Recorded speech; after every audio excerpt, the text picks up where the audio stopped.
আমি কি চাই তাতে তোমাদের কিচ্ছু যায় আসে না। পাড়া প্রতিবেশী কি বলবে, আত্মীয় স্বজনরা কি বলবে, তাতে তোমাদের যায় আসে। হ্যাঁ যায় আসে, কারণ আমাদেরকে পরিবার আর সমাজকে নিয়েই থাকতে হবে। হ্যাঁ তো যাও না, আত্মীয়দেরকে বলো বিয়েটা করতে, আমাকে কেন বলছো?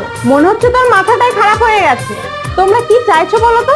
10-5 টাকার জন্য আমি আমার স্বামীর কাছে হাত পাতবো? আমি চুড়ি নেবো, আমি টিপ নেবো? আরে ছেলেটা তো অনেক টাকা রোজগার করে, বিয়ের পর একটু কম বেশি হতেই পারে, এটার কি এমন বড় কথা? তোমরাই যদি আমাকে না বোঝো, তাহলে এই দুদিনের ছেলেটা আর তার পরিবার আমাকে কি করে বুঝবে?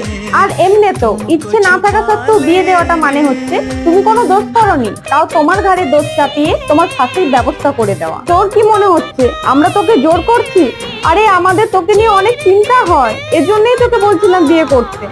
দেখ বেটা, তুই যদি বিয়ে করতে না চাস তো করিস না, কিন্তু এমন কথা বলিস না যেটা শুনে আমাদের আঘাত লাগে। মা, সরি।